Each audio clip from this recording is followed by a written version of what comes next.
Voices from the Mausoleum is brought to you by the You Run Podcast Network and yourunpodcast.com. And a very special thank you to our Patreon subscribers.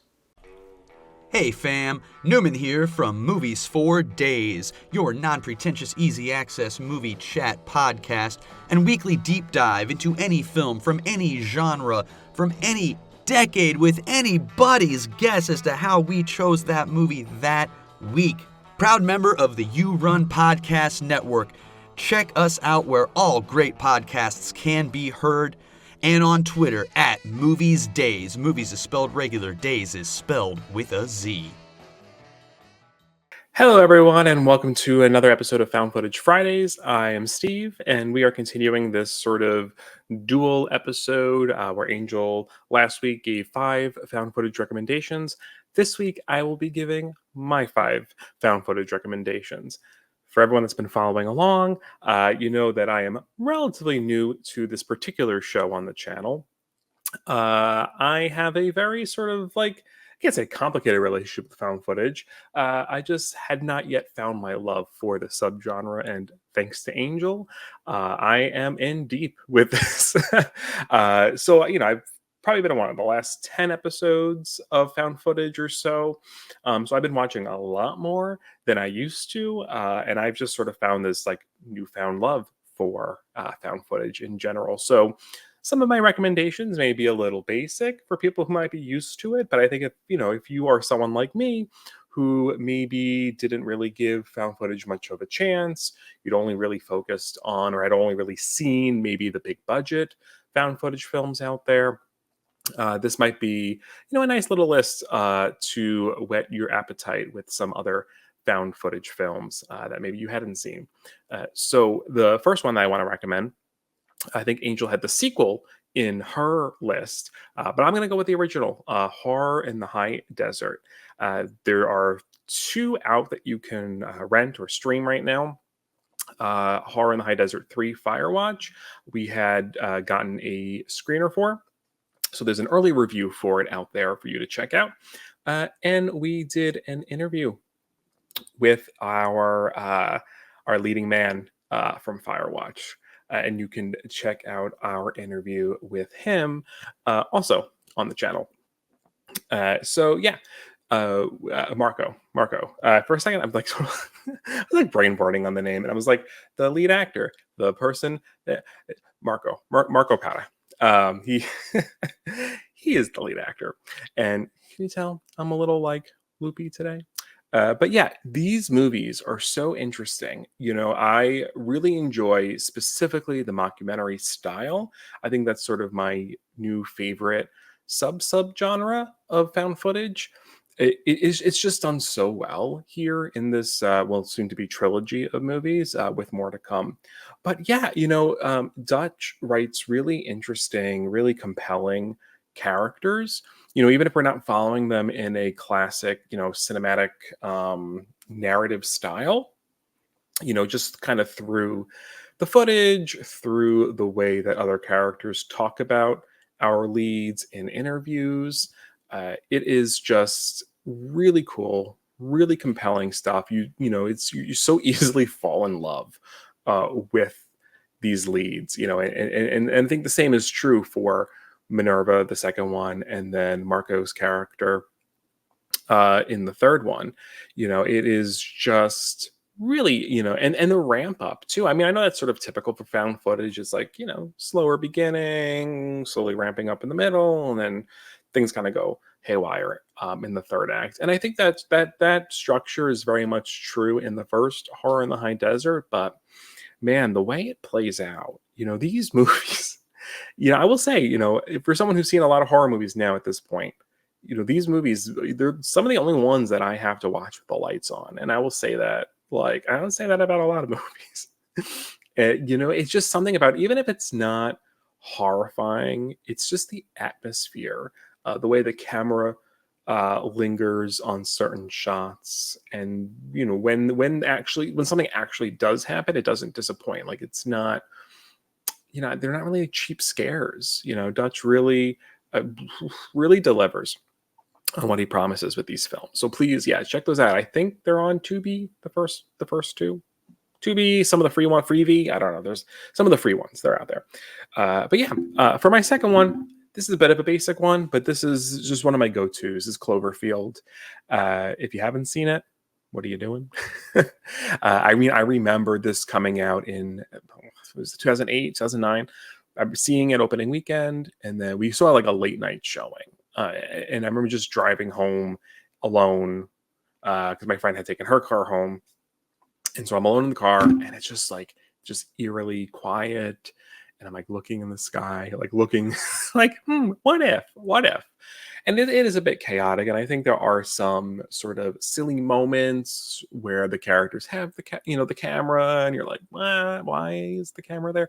I think it would have been really interesting if I don't know if GoPros were around at that time, but it would have made more sense if like maybe they like attached the camera to themselves, and you don't really have to answer that question as much.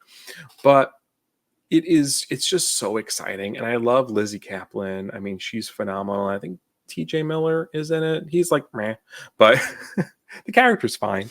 But yeah, it's just so exciting. And then being in New York or two, I'm like, oh yeah, that's Grand Central. Oh, and they're at this corner, and they're at this part of the city.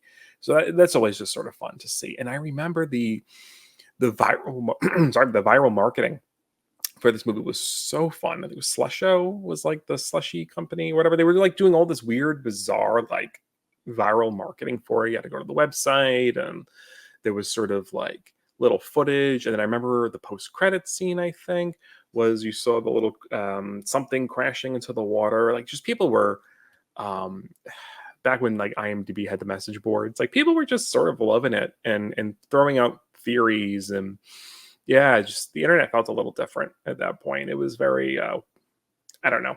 You weren't seeing it everywhere. You had to go to a very specific place, very specific places to sort of share the hype around the movie.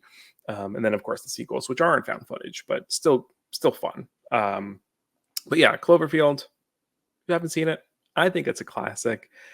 It's super fun. It's exciting. But yeah, so my third one is The Deep House. So this is one I had seen. I think we're going to cover this one, when we're back to regular episodes in the following week. But this one I had not seen. I think it's a co-production with I think Blumhouse. It's on. I don't think it went to theaters. I think it was just VOD. But it follows a couple in France who are sort of like archaeological like researchers, and so they're looking for this submerged home.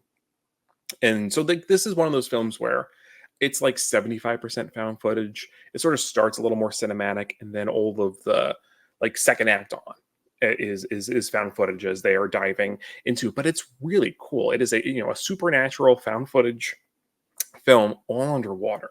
It is so unique. I have not seen anything like this before. Maybe there is stuff. Again, new to found footage, so maybe there's other things like it. I don't know.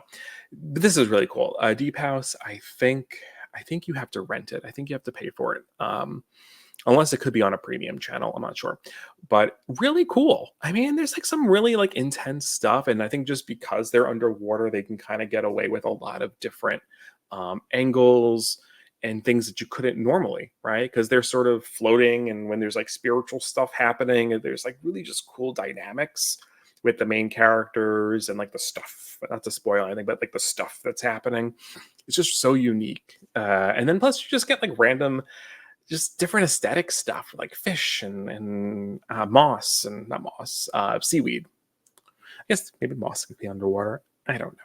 But that's another just really cool one. So The Deep House, definitely check that one out if you haven't.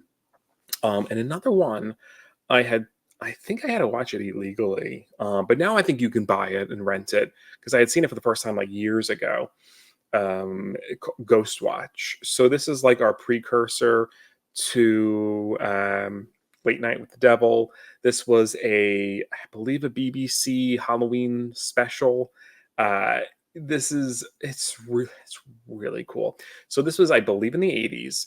They, if you hadn't heard of it, so this was like an 80s BBC special where like actual newscasters, like people who you were used to. So like for us, like if you're watching the Today Show, like someone like like an Al Roker, right, or a Savannah Guthrie, right, or a Hoda, right, someone that we see on daytime and morning news actually doing something like this. And I, and at those times, right, you weren't like DVRing things. So if you missed sort of the precursor, like, the disclaimer that it was fiction, you were like, oh, okay, they're actually doing some paranormal research and whatever for Halloween. And it's so good. It is pretty believable, just in the sense of like, you can't tell that these are newscasters acting, like they're just playing themselves, and it's really creepy. And for the fact that, if you're in the mind of someone who thinks this is real and actually happening, it's sort of adds to it. It makes a great double feature with Late Night with the Devil. So I totally recommend that. But it's really cool. Yeah, I watched it like on my old like Dell laptop. Like you couldn't rent it anywhere unless maybe it was back when Netflix did DVDs. Maybe that's how I saw it. I don't know now. Anyway, it was really cool. You can actually stream it now or get it on disc. It's totally worth it. It's like a little piece of like BBC history. So definitely watch it. And then my last one, we covered this when we were doing our Paranormal Activity retrospective. We were going through all the films, and I had finally watched Next of Kin, which was the straight to, it was Paramount Plus that put it out. And this one, I think I had voided it just because I had sort of, I guess I had been burnt out on Paranormal Activity. I heard kind of poor word of mouth, so I just kind of didn't watch it until this year. But man, did it surprise me.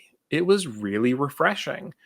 It has nothing to do with the original story with Katie and Kirsty.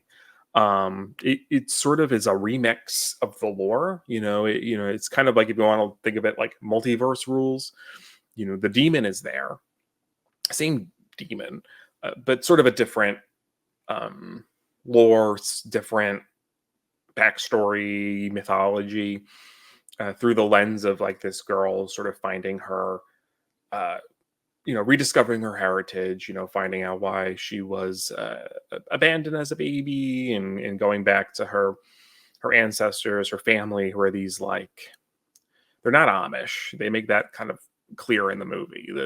Amish adjacent, sort of their own thing. And sort of picking apart that mystery, and there's some stuff in the third act was really tense. I thought it was scarier than most of the Paranormal Activity movies. I mean, it breaks the trend of the typical, like, all right, setting up the camera, night 1, night 2, night 3. It was, again, mockumentary sort of style with like a couple of interviews peppered throughout, but the whole thing is they're doing a documentary, and that's sort of the setup. And there's like cool stuff, obviously, new technology since the last Paranormal Activity movie. So there's like drones and different other kind of camera techniques. And the horror sort of ramps up. Obviously things go nuts in the third act, but I think there's enough there in the middle.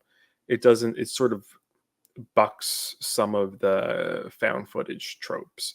So Next of Kin, if you're someone like me who sort of kind of slept on it because you were tired of, just being burnt out on Paranormal Activity, give this one a watch. Like, I'm pretty happy I did. I think I gave it a pretty good rating on our episode of Found Footage for it. But yeah, those are my 5 picks. Let me know what you think. Have you seen these films? Would you recommend them as well? If you hate them, you can let me know why you hate them too. It's all good. All right, guys. Well, we'll be back probably next week with a traditional episode of Found Footage Fridays. Until then, we will see you next time.